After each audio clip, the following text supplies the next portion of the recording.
You are listening to Leaders and Legends, a podcast produced by Veteran Strategies and featuring conversations with fascinating and impactful men and women who have shaped our world, our communities, and our history.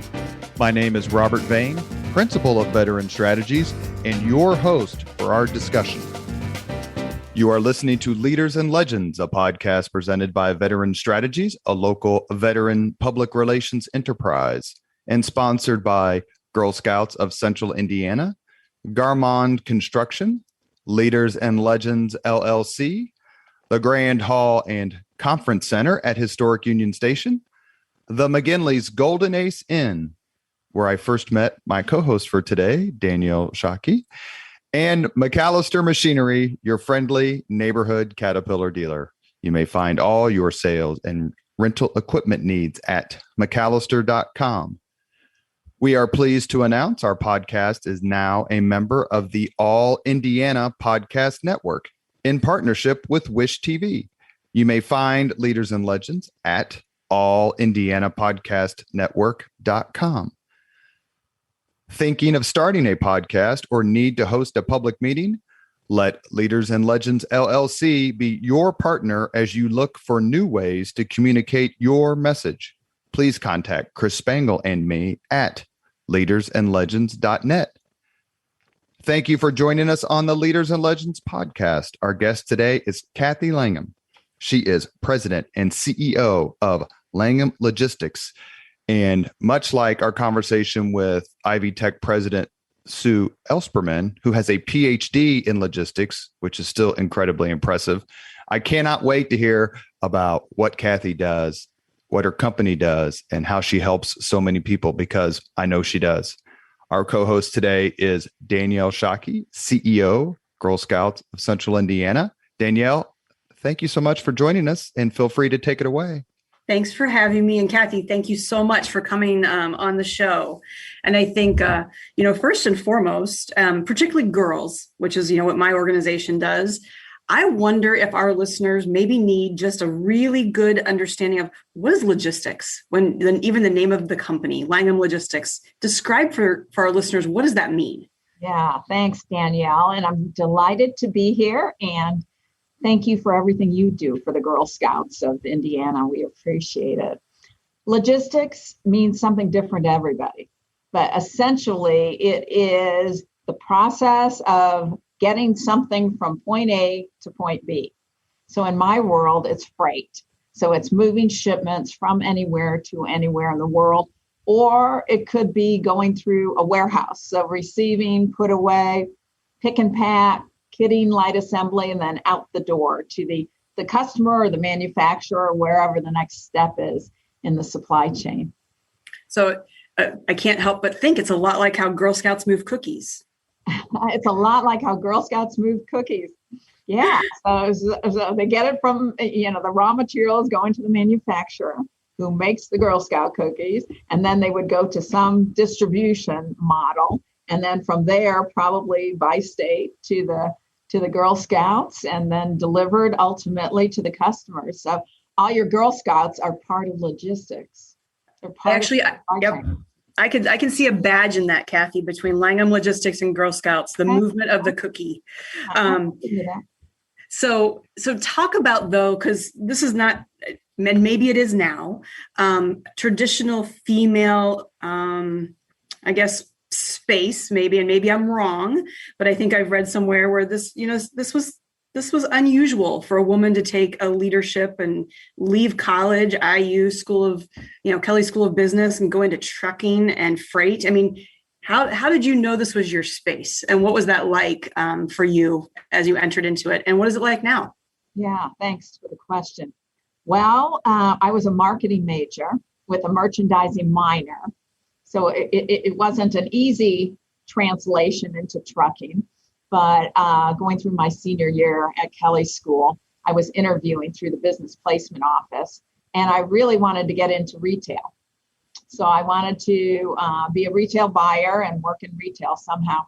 And then the more I interviewed in that space, the less I thought it was a fit for me, buying handkerchiefs or tablecloths or whatever. So I expanded my net and expanded my search. And one of the companies I interviewed with was a less than truckload common carrier, an LTL carrier out of California. And they were interviewing at IU, and they had a pretty good starting salary for a starving college kid, a good training program, good advancement opportunities. So I thought, I'll do this till I figure out what I really want to do and then get into my real career later.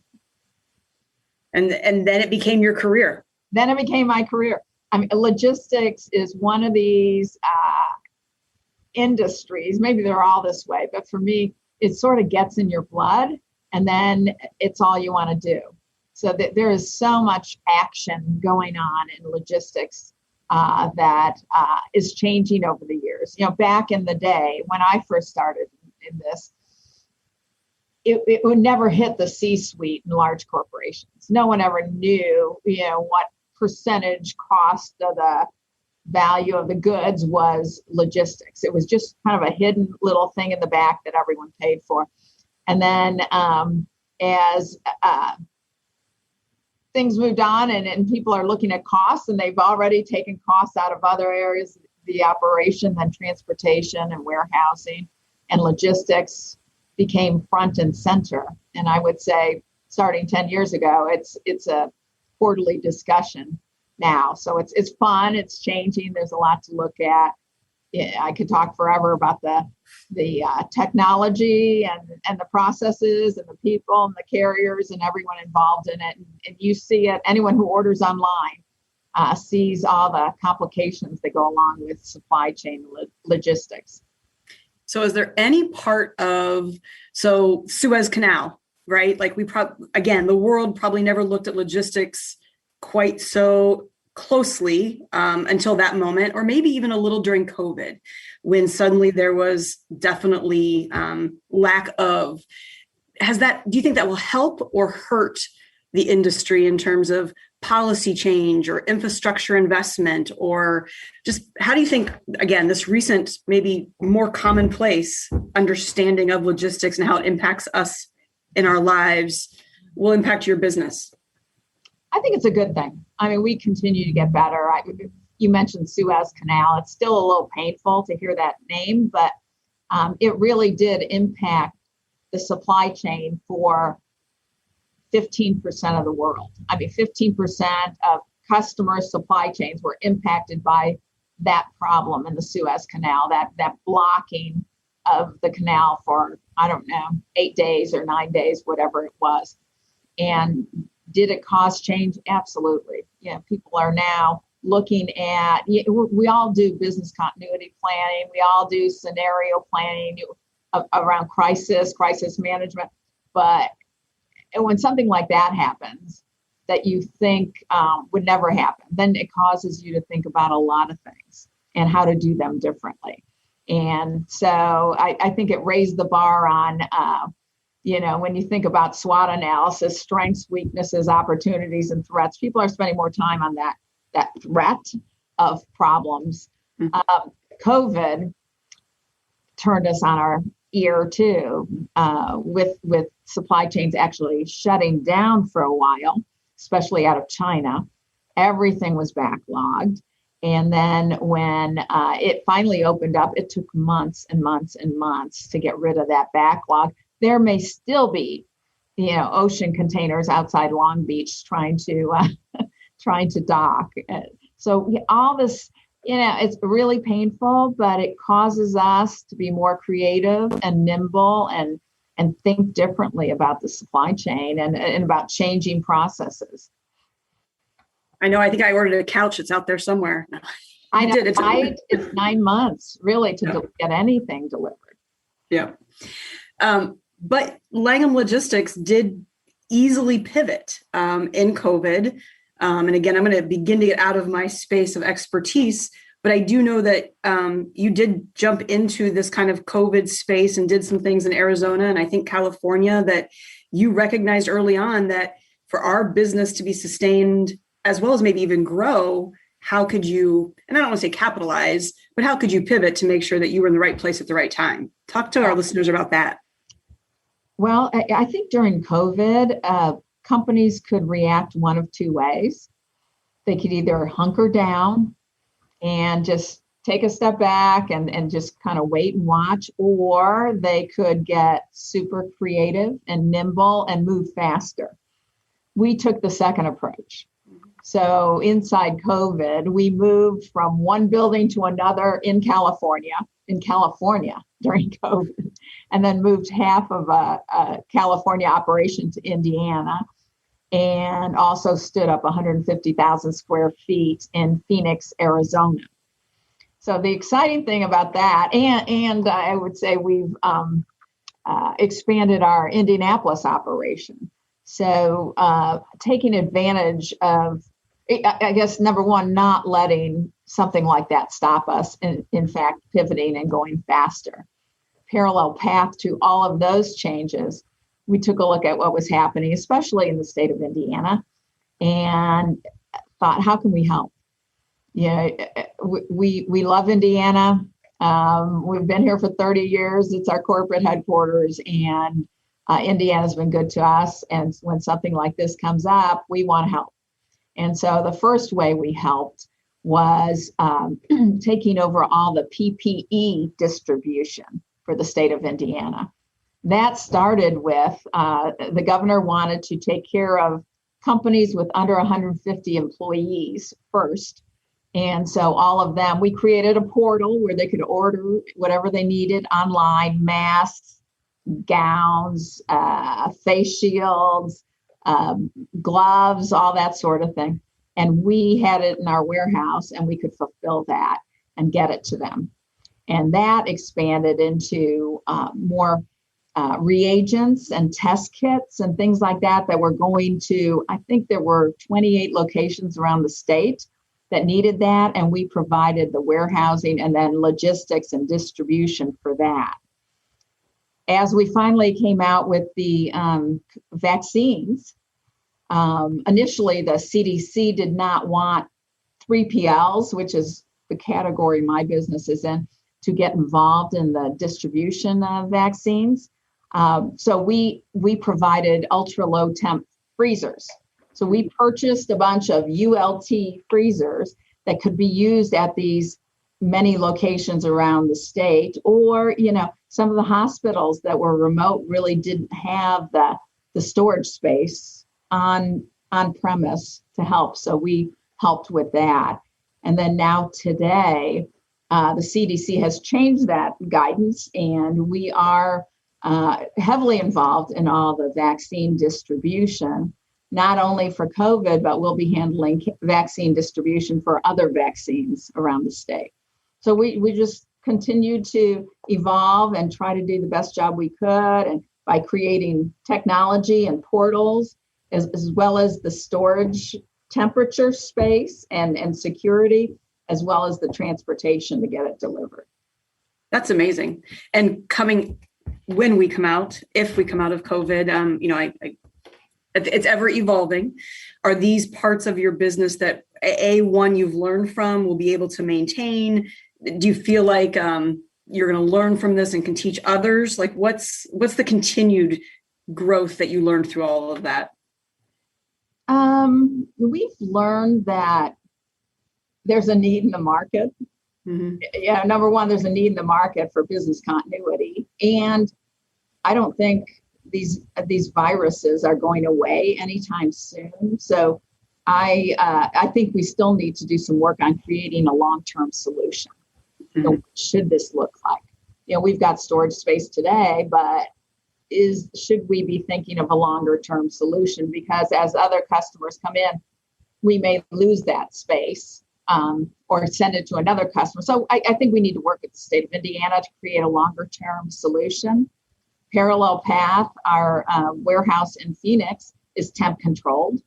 So it's got regular temperature, like you're sitting in right now, air conditioning. Then it's got a little bit colder conditioning parameters, and then frozen. And then deep freeze, -70 C freezer. So we are seeing that pharmaceuticals were stuck in the supply chain, and the raw materials for pharmaceuticals were stuck in the supply chain outside the US. And we're seeing some trends where a lot of these companies, pharma, biologics, even the raw material manufacturers, want to be closer to manufacturing. They want to be in the United States. A lot of these large companies do not want to spend CapEx dollars on buildings and distribution. They want to spend it on manufacturing and automation and technology. So companies like ours, where we can supply the temp controlled space and the rigorous quality that is needed for this sort of product, that will continue to grow. So we love that. I did some math, and when you entered into your first trucking company, you were like 25, 26 years old. Is that about right? Yeah. How does that happen? Like, I mean, I'm just thinking of, obviously I didn't know you then. I know you a little bit now, but what kind of, I don't know, talk to us about your college experience. How did you know that?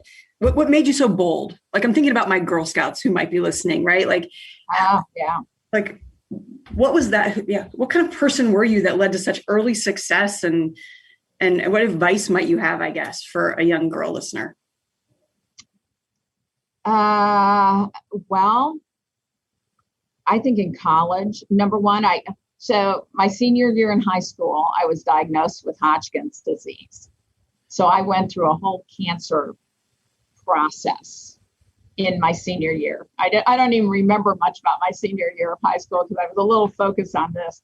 So when I got to college, I ultimately had to quit first year and go back home and get some other things healed, and then got back to school. Well, then I was on a mad dash to get through school and catch up with my friends. And then when I left, it was like, you know what, we get one life, let's go for it. And I took this trucking job, and 3 years into it, you're right, women were an anomaly, and there weren't many. There still aren't a ton, but I was in a sales role and went through 3 acquisitions. So my company was bought by another company and bought 2 more companies.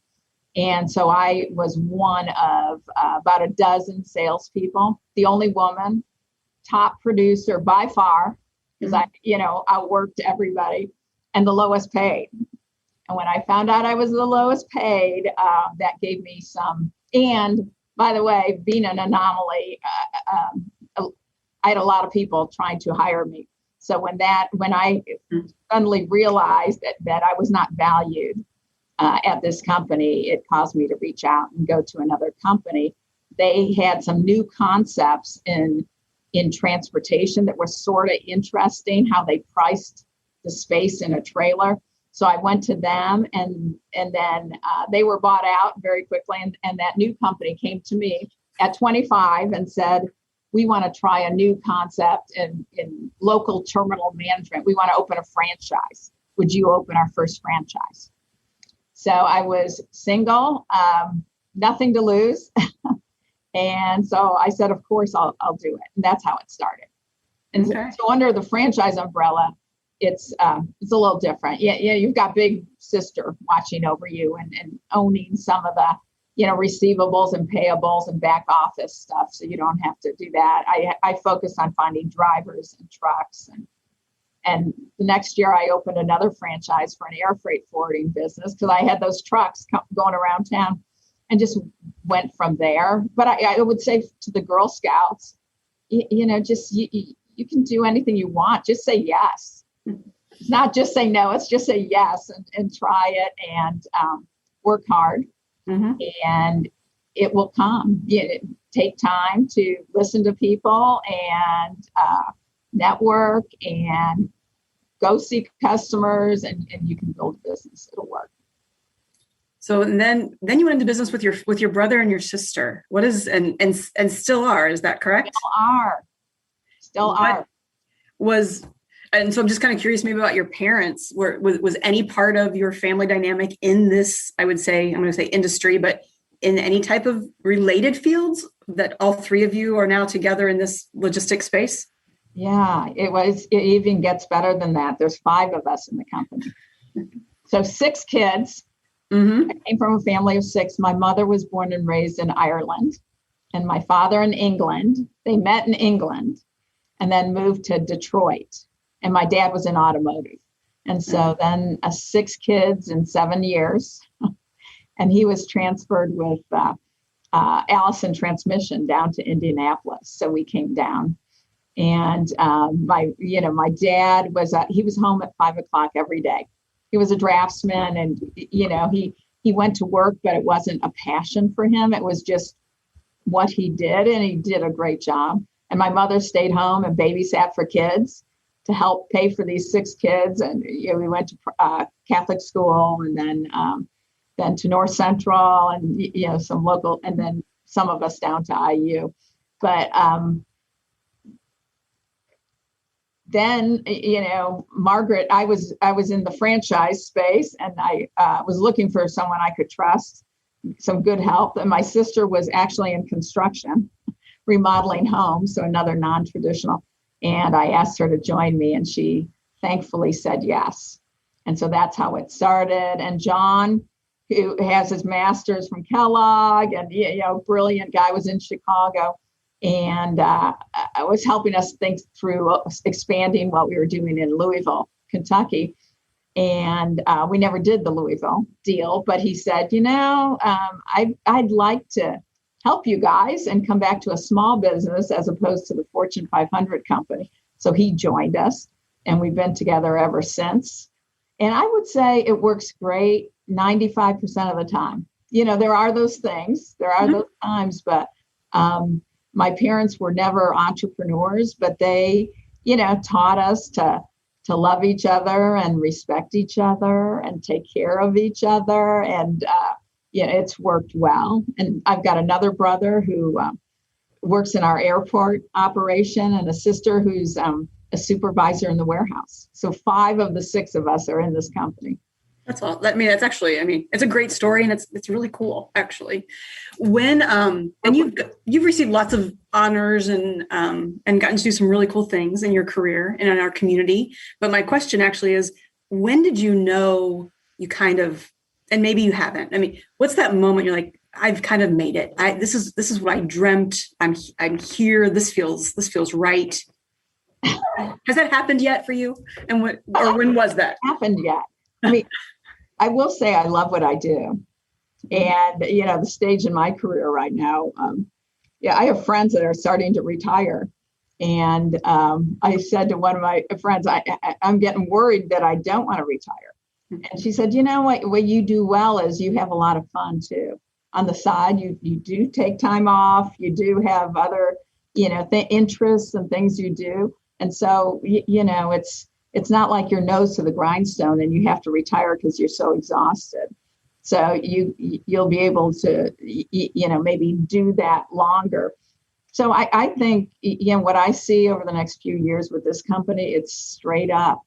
There is a lot going on. So do I feel I made it? I'm happy that I've had opportunities in the community to contribute. And I'm honored and so happy with all the people I've met in Indiana and the business leaders, and some of your previous podcast people are my closest friends.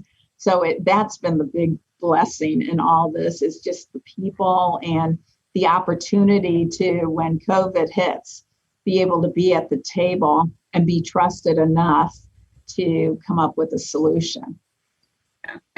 Robert and I often with our guests, the topic of Indianapolis is such a great place. It's a great place to live, to do business. And so that often is a theme. And it is so interesting how interconnected our guests are. Like, I think it's kind of like the 6, what's the game, Kevin Bacon? I think there's a 6 degrees of leadership, Leaders and Legends podcast guests, because a lot of them have been around the same tables to see some of our city's successes. One of those tables that you got to sit around, co-chair, is the Super Bowl, which I just think growing up here, leaving here, talking about my, what I do professionally, I always feel like when I say Indiana, people look at you like it's rural. And I always follow up with, we're one of the largest cities in the country. We hosted the Super Bowl. It was huge. It was amazing. It was beautiful. Talk to us about that experience. in any way you want, because that's just super cool that you got to participate in such a high level way. Yeah, thanks. It was super cool. Mm-hmm. And, Mark Miles chaired it.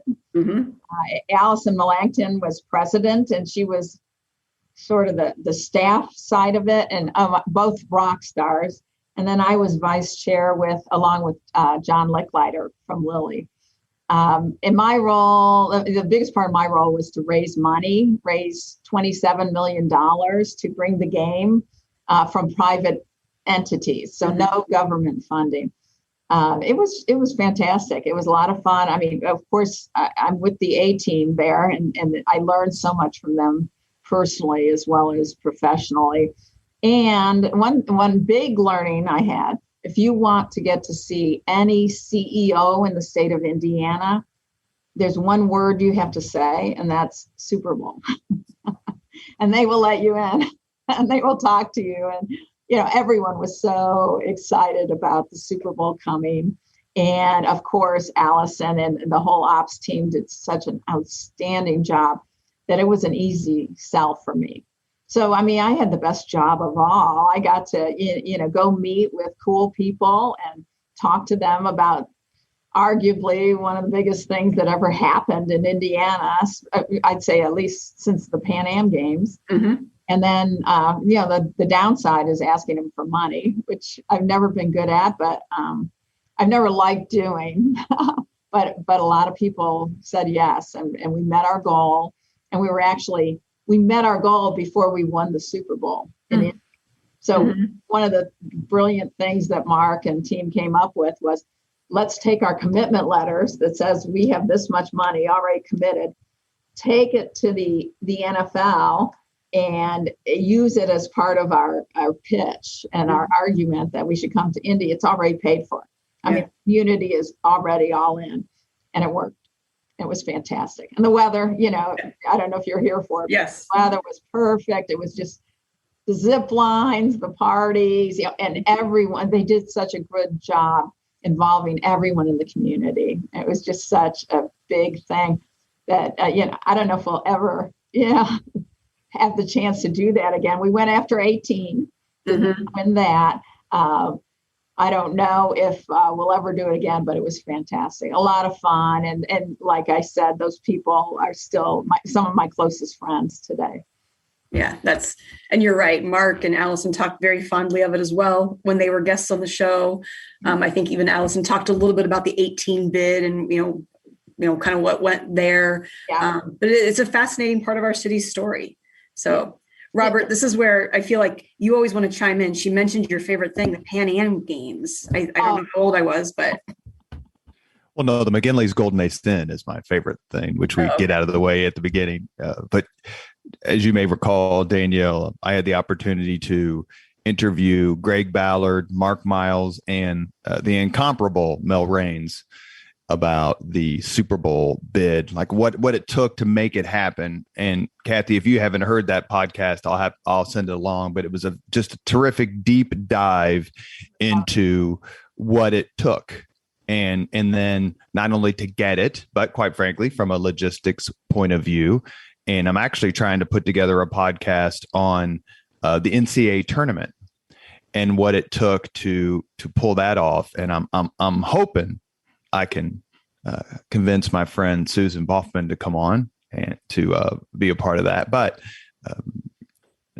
so much of what Danielle said in her questions were written on this sheet of paper I have in front of me. So I'm going to thank our sponsors. Then I'm going to come up with some different questions since Danielle stole so many and the matriarchy took my questions.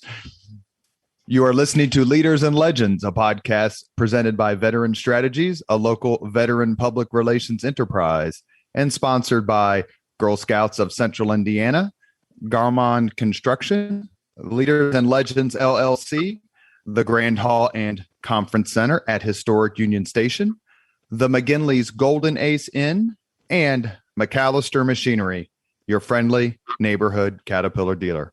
Our guest today is Cathy Langham. Our co-host is Danielle Shockey. Cathy, is there a particular Hoosier leader and or legend you admire? Well, there are so many, but there is one that stands above all others, and that would be Mitch Daniels. He is brilliant. I've always thought of him. He is the person that is 3 steps above or beyond, in front of everybody in terms of thinking. But he's so kind of aw shucks and laid back that he would never, throw that in your face. But when he was governor, he did some amazing things to the state, which we are still in the position we're in today. We've had a couple of great governors. Eric Holcomb's fantastic. And I would say, the initiatives that Mitch put in place were outstanding. The toll road, where we've got $4 billion for that, for infrastructure, was incredible. I think he taught Hoosiers that we can be better, that we can be leaders in the country. He had sayings like aim higher and good is not good enough, that had us all think twice. Just when you think you've got there, let's raise the bar, let's do better. And I think a lot of those things still resonate today. And he's doing amazing things at Purdue. So when I think of Mitch, and even, he and I met in an unusual way. And I see him once in a while, maybe once a quarter, but I was trying to do business with Eli Lilly when he was back there. And I won a bunch of business. And then my contact at Lilly said, well, I'm sorry, we're going to have to take it away from you because there's a guy, an executive at Lilly that knows somebody else that's a competitor of yours. So, so they're going to get, we're going to stop everything, give them a chance to get on this business.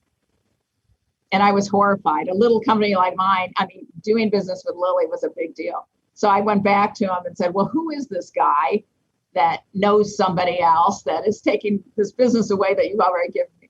He said, his name's Mitch Daniels. So I said, well, do you have his phone number? I'm gonna give him a call and talk to him about it. So he said, and luckily my person was very open and said, sure, here's the number.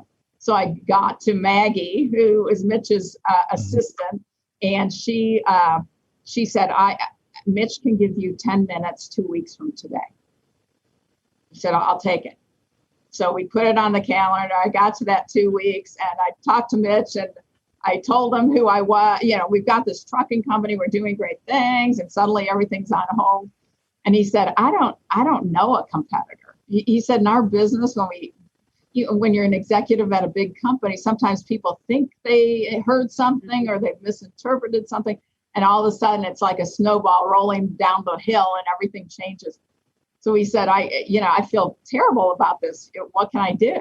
And what would be better music to a young entrepreneur's ears than to have Mitch Daniels say, what can I do to, make it up to you?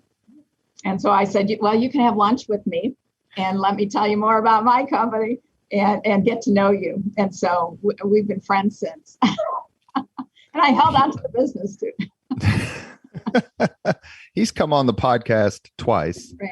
And once to talk about his career before governor. And then we spent an hour, a little bit more, talking about his time as governor. And I reminded him when I was communications director at the Indiana Republican Party, I was at a Lincoln Day. I think it was the Allen County Lincoln Day. And I reminded him of something he said that night. And that was that he was under all this criticism because, his first couple of years in office were a little bit rocky. I think that's a fair statement, at least in terms of the election results in 2006 and Hoosiers being somewhat reluctant to follow this trailblazer for very active, very astute trailblazer. And he said something at the dinner that in the midst of all of the criticism, a woman had come up to him and said, "Don't worry, Mitch, dogs don't bark at parked cars." Great. And he started laughing. He goes, "I remember hearing that, but I don't remember saying it." And I'm like, oh, it got a lot of applause. And from a business perspective, without being critical, obviously, of anyone who came before him, how was the Mitch Daniels effect manifested in your own business, in your own industry? I think it is, for my own business personally, It's that notion, that vision of aiming higher and going bigger and working harder and building a stronger team around me. For the state, I think it's not exactly hubris, but it's that confidence that we are doing amazing things and Indiana can do that. And I think he created a sort of an inner confidence for all of us to aim higher, to grow bigger. And our company continues to grow today. You mentioned North Central, your high school alma mater. And since we're talking about Mitch Daniels for a second, who also went to North Central, we've had several North Central graduates on the podcast. Jeff Smullian. Yes. Bart Peterson. Obviously, Mitch Daniels. We're in the same class. That was my next question. You and Peterson had to have been pretty close given the year you graduated. Yes. Yep. Great guy. Fantastic. Babyface was in our class too, by the way. Really? Singer Babyface was in our class at North Central. And hasn't Babyface come back to North Central and given back to the music program and done some small music events? Probably. I don't know that for a fact, but he has actually come to some of the reunions. Yeah, I'm pretty confident that he has. And again, just Indianapolis has just birthed so many amazing people who love this place and give back to it, which is cool. Well, I think Indiana always creates this, welcoming environment. Mm-hmm. All these people you've just named, I wouldn't say, North Central had something to do with it, but there is an energy around Indiana that people are excited to meet each other and they're listening and looking for what's good in each other. And it's created an opportunity even for outsiders, people moving into Indiana, to plug in and be valued quickly. So either in your role, I'm sorry, Robert, go ahead. No, that's all right, Danielle, go ahead. No. I was go ahead. I was going to ask either in this role now, Cathy, or you served I think a 6-year term on the Indiana Economic Development Corp also. And as I think about workforce of the future, and we're talking about Indianapolis, Indiana is a great place to live and work, but how do we convince people of that? As we're thinking about the job market. And so again, answer it from any lens you want, but is finding a workforce a challenge? And how can Indiana combat that? Again, so just kind of curious on your thoughts. Yeah. Well, I did serve on the IEDC for 6 or 8 years with Mitch. One quick Mitch story, and then I'll get into workforce. But so when he was elected governor, I met with he and Harry Gonzo about, Cathy, thanks. You're a good supporter. Is there anything, any way we can utilize you in the administration? And I said, I don't know what that would be. I've got this business I'm trying to grow. I said, but I will do anything. I will come in at night and empty trash cans for you. I will do whatever it takes to help you and help the state move forward. And then he asked me to join the IEDC board, which was an amazing, incredible opportunity. And I loved, the energy and the creativity. Yeah, I don't know if you remember that they had talk about economic development. We had road signs, and banners in Illinois that says, "Are you Illinois? Come to Indiana." Just super cute marketing campaigns, and the realization that the states around us were struggling. So why not come to Indiana? And we still need to do that, but I think COVID has actually, a lot of our kids who have graduated from college, they want to go to New York, Atlanta, and then they spent the last year in a little tiny apartment in downtown New York. They want to come back. They want to come back to Indiana. So I think we leverage all that. We're doing so many amazing things. I've also been honored to be part of CICP for many years, and that organization just is trying to coalesce, industries like logistics and advanced manufacturing and Indiana a hub for that. That brings people back. I mean, leveraging that technology, standing up 16 Tech and making that a destination in Indiana. Just so many organizations, biotech organizations, BioCrossroads. All these things are huge opportunities for young people or any age, to come back to Indiana and add value. And the best thing we can do is just continue to leverage it. I know Mike Langelier, who runs technology, TechPoint, does a good job at that every year, trying to bring people in for kids, college kids, for a few weeks at a time to really experience Indiana. The workforce situations are tough, and I would say we've stumbled. Indianapolis has stumbled in the last year. We had those riots that we didn't handle very well. That hurt us a lot. I'm interviewing a COO for my business and had an interview with someone in Florida. After that, a couple of weeks ago, those guys with the automatic weapons were downtown marching. And he said, I saw that on the news. I'm not coming. I'm not interested. Mm-hmm. And I went back to him and said, I was in town. I didn't even see that on the news. It seemed like such a small, I didn't really catch it, but we've got to fix what's going on especially in Indianapolis in order to continue to get people here.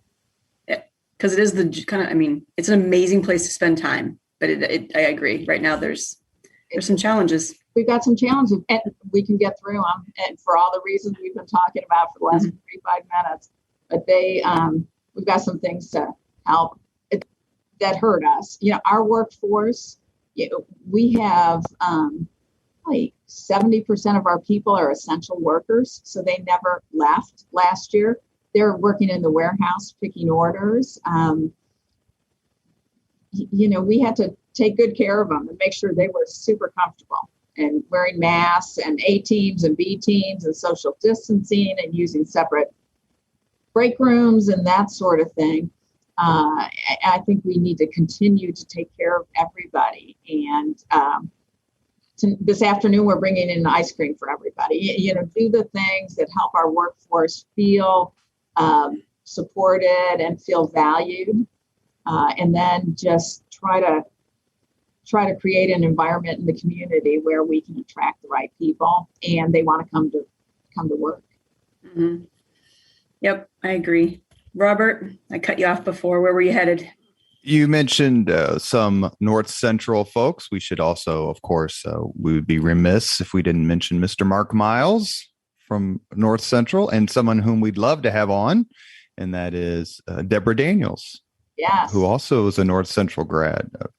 Yeah. So going from the North Central Mafia to the IU Mafia, in reading, doing some research, I see that you had the unfortunate, perhaps, circumstance of starting at IU the year after they won the national championship in '76 and graduating from IU the year before they won the championship in 1981. What was your IU experience like? And have you struck up a friendship, or do you know the current coach of IU basketball, Mike Woodson, who was in your class? Yeah, good questions. IU, so the good thing for me is having older brothers. So even before I was at IU, my brothers were there. So I didn't miss much in terms of winning the national championship and having the opportunity to celebrate down there with everybody. IU is fantastic. I like I said, I had some health challenges I was fighting back then, but the campus is gorgeous. The professors are great. I love the School of Business. Love the Hyper building. That was my hangout when I was there. I spent a lot of time there, and worked in the dorms and lived in the dorms and then into apartments. But it was a wonderful place. I still spend time there. I go down a couple of times a year and maybe sit in on a class or help with a class or, donate to an entrepreneurship student. I have an annual donation I make there. I love the organization. I'm excited about Mike Woodson. I think, I think it'll be a lot of fun to bring back some Bobby Knight era. Well, I'm trying to get him on the podcast. I'm crossing my fingers. I've reached out to them and he's very busy, of course. But, all these things you're saying are warming Jim Morris's heart wherever he is right now. Yes, please, Jim. That would be a good call. We all love Bobby. I mean, I love Bobby Knight. He's, maybe not perfect. None of us are, but he was fantastic. And I will say, my mom passed away from cancer. She was an avid, like I said, born and raised in Ireland, big Bobby Knight fan. We were in college. She would sit in front of the TV with a holy candle, saying the rosary, watching the IU games. And when she got sick in the hospital, Bobby actually came to see her. Oh, we had a friend that knew him, and I didn't even know it was happening, but contacted, and he came to see her and gave her an autograph picture and that kind of thing. And it just, it was a highlight of her life. It was fantastic. Keeping the IU connection up and running, one of our previous podcast guests was the uber talented Nate Feltman. Yes. Who I'm assuming you worked with at the IEDC. Nate is, I hate to say, I don't know if he's younger than me. He may be. I'm 53. I don't think he's my age, or maybe he's a few years older. I don't know. But it's that kind of talent that Mitch Daniels incubated. And the list goes on and on. So many people who had their careers take off, accelerated by Mitch Daniels. And it happens with Greg Ballard and Bart Peterson and Evan By. I mean, the list goes on and on.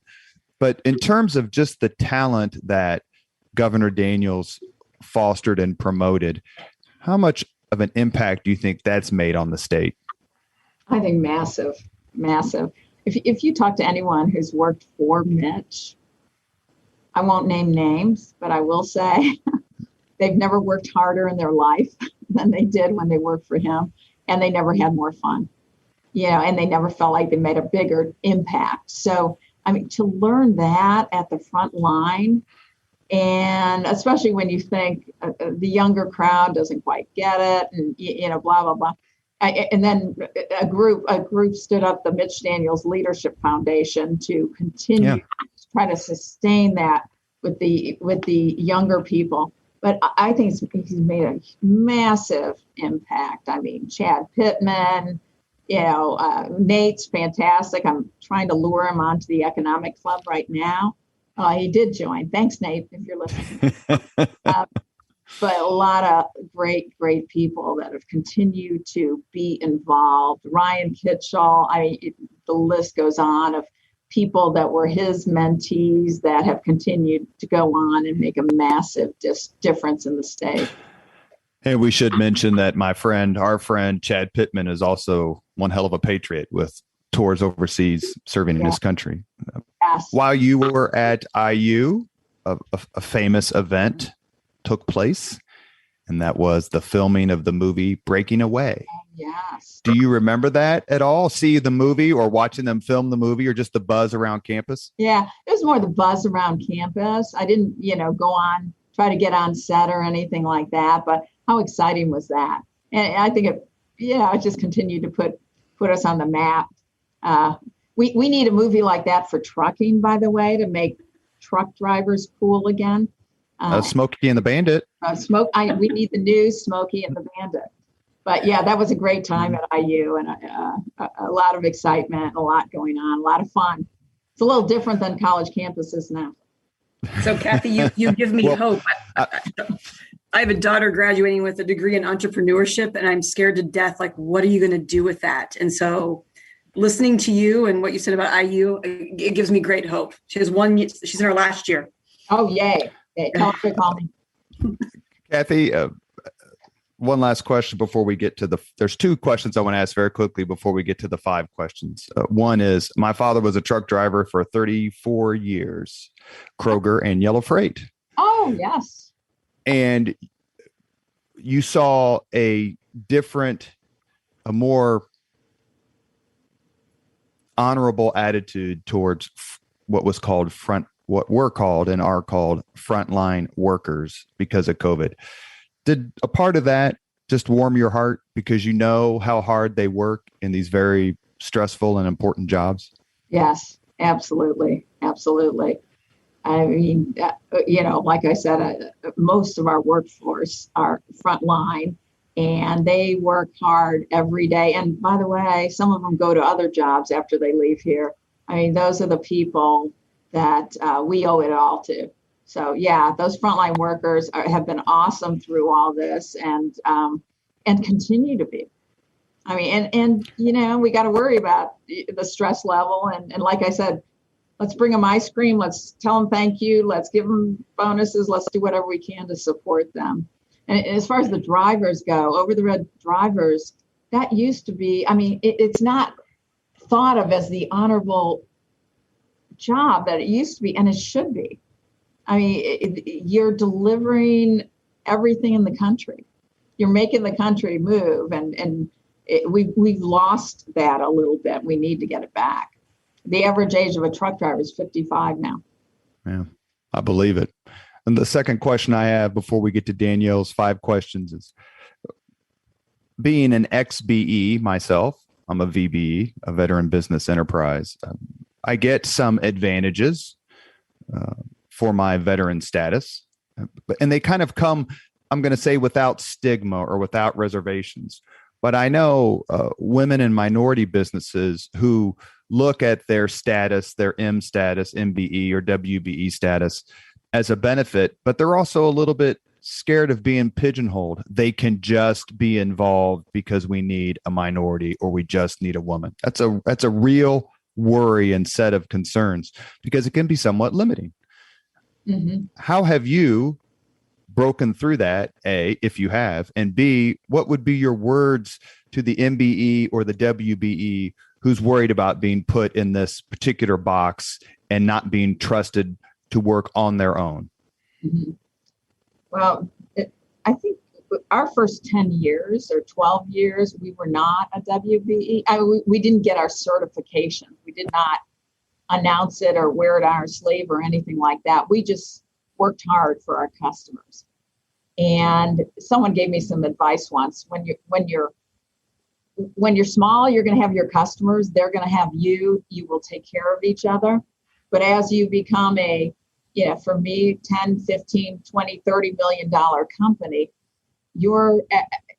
you're like a squirrel crossing the interstate. I mean, people are gunning for you, and they are huge multi-billion dollar competitors, and they're going to use whatever they have to compete against you. And so you need to use what you have. So I would say get certified. It's a lot of work. But having said that, do not lead with that, and do not think that's why, treat yourself with the respect that you do a great job, and your customers will treat you with that too. And that, WBE, MBE, VBE is icing on the cake, but I wouldn't lead with it. I mean, there are a lot of minority and women-owned businesses that say, well, I don't want to be thought of that way, but it's the first thing they say out of their mouth when they're talking to a customer. So think about how you're approaching it yourself before you go to a customer. Thank you very much for that, Danielle. Right. The floor is yours. Oh, gosh. Okay, these are the fast, fun 5 questions. What was your first job? Oh, gosh. I was a waitress at Coney's Restaurant in Castleton Square. All right. How about your first concert? ZZ Top. Loved it. Robert, anything to say? He always has something to say about music choices people have. Oh. Well, that's A+, and we mourn the Dusty, who just passed away, the bassist from ZZ Top. Oh, really? Oh, mm-hmm. Yeah. What a great group. All right. What book would you recommend that you think is one that's made a difference for you, or just a book that you love?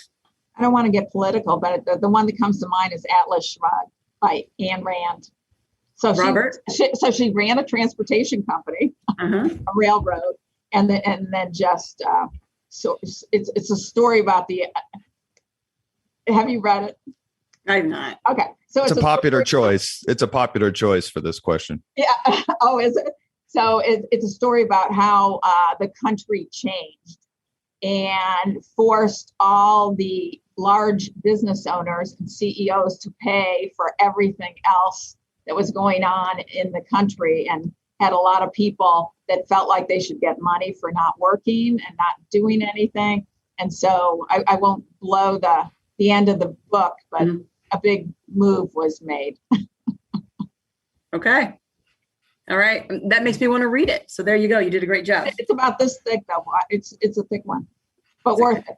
Does it come in a docudrama? Is it going to come out on Netflix? Half the book was made into a movie, and for whatever reason, the second half was not. Oh, interesting. Okay. So this the fourth question is about history. So if you could be present and witness a moment in history, what moment would you choose? Wow.